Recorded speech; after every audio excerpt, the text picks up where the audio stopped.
the guys are going to be like, why the f did you film your camera? I'm just trying to give you guys something to use, all right?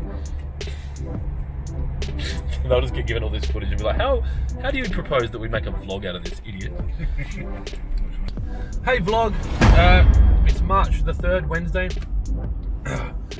I know you guys are sick of me eating on the camera. I'm not eating at the moment, but I still have coconut stuck in my throat from this unbelievable granola that my wife makes me. It's actually more of a muesli bar thing now, the way it bakes. So good. So we obviously have been really busy with a lot of things, so the vlog hasn't kind of been edited and produced as often as we want to, and I'm sorry for that. For those of you that are enjoying it, for those that aren't enjoying it, then lucky you. So a bit of an update about this week. So obviously we're meant to produce a weekly vlog. It's now Wednesday morning. So Monday and Tuesday I've really just spent time being relatively scattered and just trying to almost just hit the balls that get served at me, and find some kind of balance in this new world that we have, that is multiple locations and having the warehouse at Dry Creek. It stretches me quite thin, and time-wise, not physically. So I'm just trying to work out what to remove from my day-to-day. So yeah, big dog. All right, vlog. Sorry about that. It's important that I don't record phone conversations with people unless they know that I'm doing it, because I think it's illegal, but it's also probably immoral, and I need friends and contacts to know that when they call me that they're not being recorded, so I'll just tell them if I am. So anyway, I'm now at Dry Creek. We've got Mr. Mudge unloading that, and very excitingly, we have our fertilizer hopper here, so I'll just give you a bit of an idea of what that looks like. So that's the fertilizer hopper. That's Jaron, our Russian hacker. He's the only one that will probably truly understand how this thing goes together. That's the first half of it. Looked much bigger in the picture. And so then there'll be a product that we have sit next to it there that will corkscrew fertilizer up from a bulker bag into the top of the hopper, so the hopper will have a sensor in here. Come on, camera. The hopper will have a sensor in there, and then it will just continually add fertilizer to that. And then it'll drop. You hit that little fliggy. That's a fliggy for anyone playing at home. And then it puts fertilizer in on the scales, and everyone's a winner. So this is the warehouse at the moment. Obviously still able to get cars in here. And I've just mounted a time-lapse camera up there. So that'll capture everything that happens here for the next month as we build the shop. A lot of the stuff's going to really speed up now. We've got some pallet racking getting delivered hopefully now. Who knows where they are. And yeah, so that's it. With any luck, Dry Creek will be set up and operational within 2 weeks. Obviously we're paying rent here, and we're paying rent at the old offices, so two-prong approach, two parts to that. One, I really need to rent that other building out soon, so I've got another $1,000 a week back into the business so that we can use that for growth. And then this location here, we need to start generating an income because we're paying rent and outgoings. I think it's $7,700 a month for this building. So, you can work out what that means. So yeah, that's today. Off the back of being here, I'm heading to a meeting with a council out north just to look at their nursery and see if we can help them better use their water and upgrade their sprinklers so that they're being efficient. It's really important for councils to be using their water intelligently, and they're more likely to spend money upgrading their irrigation than spending it on water. Actually, one thing I will show you, I don't know if you can hear it through this camera, but there's a massive exhaust fan on one of our neighbouring properties. So DM Plastics is one of our neighbours. They are a supplier of ours, so we deal with them. It is a cracking day in Adelaide today. So you'll see behind me, maybe, that face track's on, I'll just turn it around. So that exhaust fan pumps plastic fumes out into our yard from their warehouse to protect their people. I am getting a 40-foot shipping container delivered here soon, and then the idea is that oops, oh there you go, I learned something new. the idea is that then that container, we can put something on top of that container, get some soundproof boards, and we will, we'll get some soundproof boards, we'll put them on top of that container, and then hopefully block that off.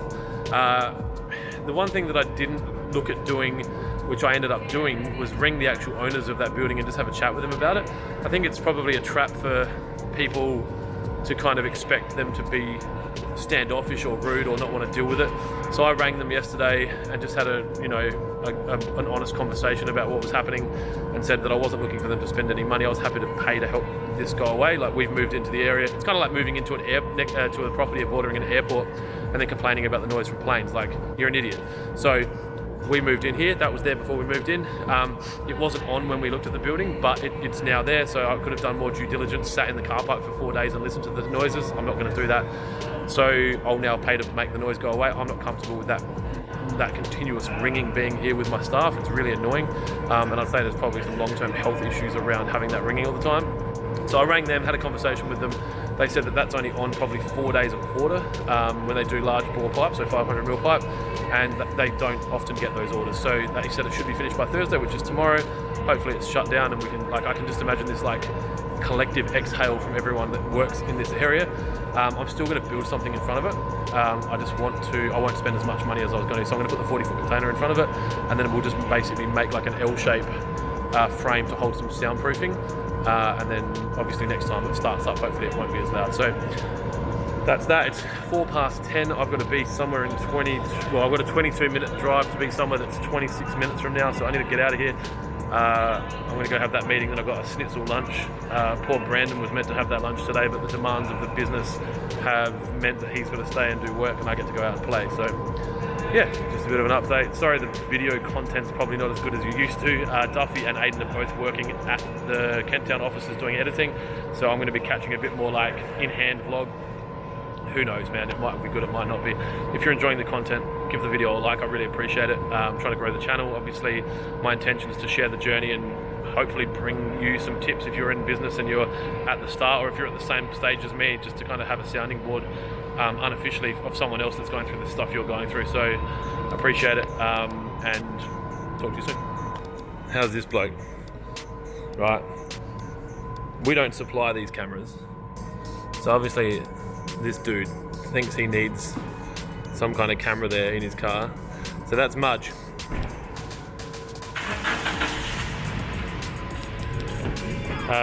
Mudge is my chauffeur for this next journey.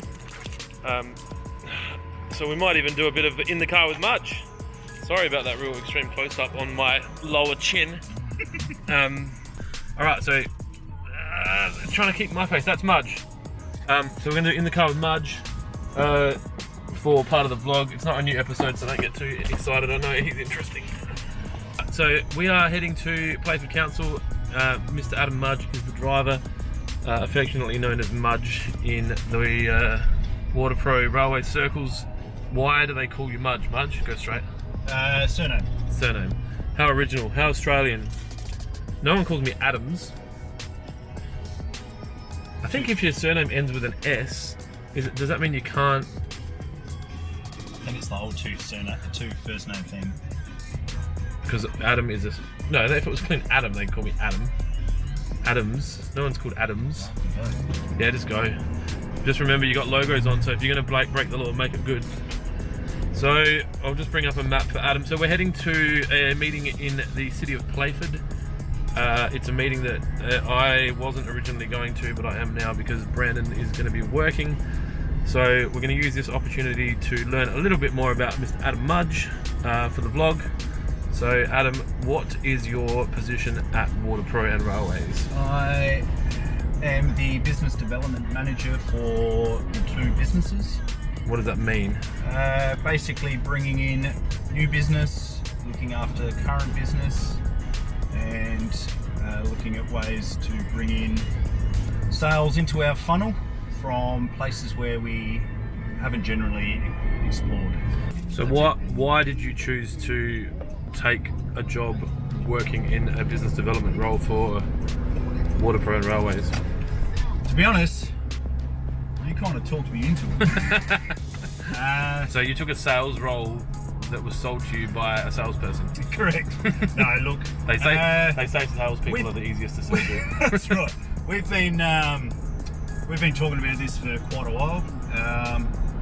Clint is, believe it or not, a friend of mine as well. So going into business working for a friend is something I wasn't really moving forward, wasn't really happy. I didn't want to taint what we had, so I kind of went to work for another friend, which was great. You're like, I'm just going to avoid working for a friend. I'll go work for another friend. So, which was great. It was a really good experience. I learned a lot, but I think straight. This role here was a great move for me, and I think under the guidance of the team, it could really be something spectacular, I believe. So yesterday we had a sales meeting, and we gave you 3 targets for you around each month. Share with the people watching, just so that they get an idea around what a business development role is. Do you remember what we told you we needed to do from a contact standpoint yesterday? Stuff that you want me to share? Yeah, that's fine. Everything's so like how many the meeting rhythms and all that. Yeah, so Clint sort of wants me to reach out to at least 10 people a day, and that can be as far as checking in on current customers, ensuring our service is keeping at that A-class level. Fine tune, we can always do better. We can always innovate, and we need people's feedback to make sure that that's happening. So 10 contacts a day, so verbal or physical. Yep. And then, do you remember how many a week? So I want to, or face to face a week. Contact about 10 a week. Or face to face. Face to face. And that'll range with new customers, existing customers, a few lunches, a few coffees here and there. Basically. And then what was the last one? 2 to 3 lunches a week. 2 to 3 lunches a week. I think that's the best one. And I think that ultimately, if I was working somewhere and someone said, I need you to use a company credit card to go out and have lunch with someone 3 times a week, I'd be like, you sure you don't want me to do 5? Well, is it challenging? my background, it's work, right? Yeah. Achieve. That is work, get though. Results. Correct. But for me, as a sort of a doer, I struggled at first a little bit with going for lunches and sitting down. I felt almost like I was taking the piss. Wasting time, yeah. But I do see the value. Customers do appreciate it. Well, the thing is, we don't sell anything that's any different to any of our competitors. I mean, obviously, you've got some of the competitors that have their own ranges that they import, but really the only thing that we've got over anyone else is our relationships with our customers. And, I mean, I might be unique in believing this, but I think the best way to build a better relationship is to share a meal. I don't think that's unique. I think people get that. Yeah, for sure. I mean, a lot of businesses don't focus on that, and they don't allow the time. Like we are in busy times. Yep. Everyone is flat out. A lot of people don't have time to go out for lunch, but basically tailored to each person's need, and catching up. It can be for 5 minutes. It can be literally a quick meet and greet. Could be over the phone, could be via email, but face to face. Face to face wins the race. That's the saying, if that's what you're looking for. Yeah.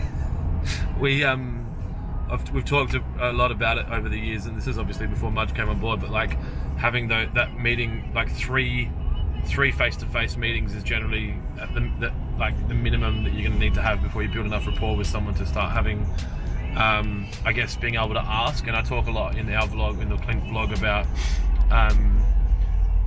permission versus, like, a thank you versus a please. Sorry, hang on, I should turn this around. Just to give you there you go, something different to look at other than Mudge's beautiful face. So I talk a little bit about thank you versus please, and I think if you can start to build rapport with people, they're going to generally come and ask you about what they could do for you, not so much like you don't have to ask them, and then you're not having to say please, you're almost just saying thank you, and then you can continue having those lunches and that kind of thing. it sounds almost like bribery or tackiness or whatever, but the reality is, in a business-to-business environment, when you're selling a commodity product like we do, as I said before, the only thing you've got is your relationships, and that's, in my experience, the best way to build them. Anyway, that was a little snippet about Mudge, our business development manager for WaterPro and Railways. I'm hoping to be able to bring you some more kind of some more characters into the show. I do like the idea of this becoming more of a sitcom like The Office, but we actually are selling stuff. We've got some really unique characters working inside the business, and I don't think there's too many of them that are uncomfortable about being on camera. So, yeah. Hopefully that was enjoyable. If you want to see more of Mudge, make sure you write that in the comments. Like, need more Mudge, or Mudge me, hashtag Mudge, and we'll maybe have a weekly segment with Mudge, just to find out what he's doing and what he's getting up to. Please subscribe to the channel if you're enjoying the content. It helps us get in front of more people, and obviously share our experiences and hopefully help other people that are trying to do the same thing around the world learn from our learnings. So anyway, we need to prepare for this meeting, so we'll talk to you soon.